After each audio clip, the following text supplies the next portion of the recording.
Hi and welcome back. This is the second lesson in the rhythm series, and what we're looking at now is a continuation of the previous lesson. In the previous lesson we looked at different forms of triplets, dividing triplets from eighth note to quarter note to half note, and we're going to focus on the quarter note triplet first of all. Now the quarter note triplet is basically, and I mentioned it a little bit in the last lesson, it's a polyrhythm or a hemiola. It's one rhythm completely evenly moving across another rhythm that's completely even, and they resolve after a division of each other.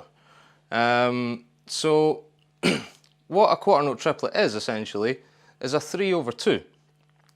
If you're considering the 2 to be your pulse, so your foot perhaps, or you can make this your thumb. You could turn this into a picking exercise. So it could easily be something along the lines of, you could have your 1 2 1 2 1 2 1 2 1 2, and then put the rest of the chord on the fingers where it's circled, where you have your quarter note triplet hits. So you've got 1 and a, 2 and a. So it's going 1 and 2 and a, 1 and a, 2 and a, 1 and a, 2 and a, 1 and a, 2 and a. So these are going 1 and a, 2 and a, 1 a and 1 a and then you put it all together and you have 1 2 1 2 1 and a, 1 and a, 1 and a, 1 and a. So you can hear that that's two completely even rhythms moving against each other and resolving every 2 beats. So you've got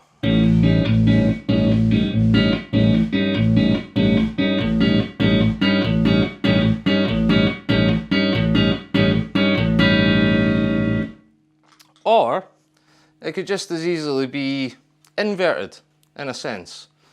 So instead of seeing this as 2 beats that divide into 3, 1 and a, 2 and a, you could see it as 3 beats that each divide into 2.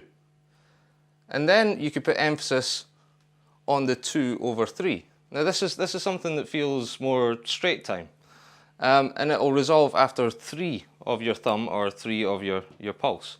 So you would have 1 and 2 and 3, 1 and 2 and 3.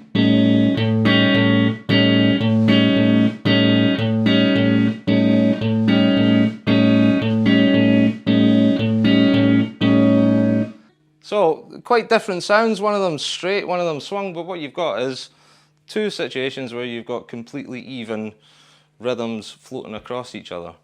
And it gets more interesting if you have, say, this is your hats and your snare. So I'm going to get Ricki to help us out in a second here. So if this part is your hats and your snare, the pulse part is your hats and your snare, or we'll just keep it as hats to begin with. And the top part that's floating over becomes your kick. So which one should we demonstrate first? Top one. Yeah? Okay, so 2/3 with the kick playing the 2 going over the 3. Okay, so what I'm going to get Ricki to do is put the part that floats of the 2/3 on the kick. And this is just the pulse on the 1 2 3 is the pulse on the hats and the snare. Or on the hats initially, then we'll introduce the snare, and then I'll pair up what I was doing with the thumb and the fingers with what's going on with you, and you'll see how these things lock in. So it's just bringing together these concepts on different instruments, using different drums, different parts of your fingers and what you're doing with your chords, and it all marries together. It's quite nice. So go for it, man. 2 and 3, 1 2 and 3, 1 2 and 3, 1 2 and 3, 1 2 and 3, 1 2 and 3, 1 2 and 3. 1 2 and 3, 1 2 and 3, 1 2 and 3.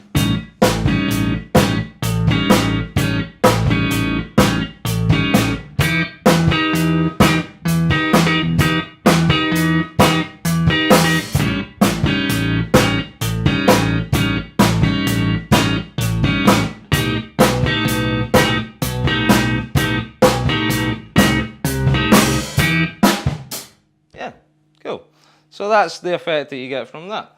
And then we'll demonstrate the same thing with, we'll build it up again. So we'll have the 3/2 this time. This one's going to feel swung.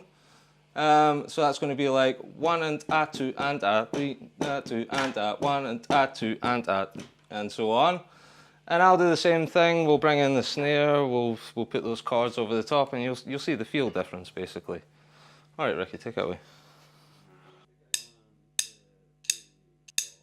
1 and a 2 and a 1 and a 2 and a 1 and a 2 and a 1 and a 2 and a 1 and a 2 and a.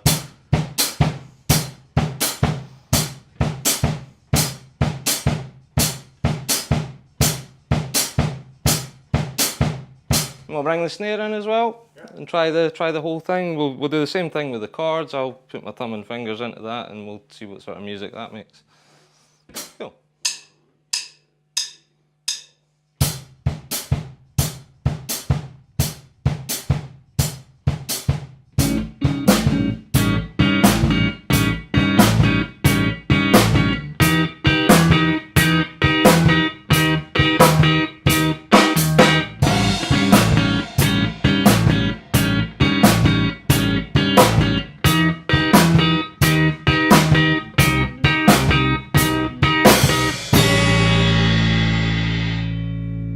Cool.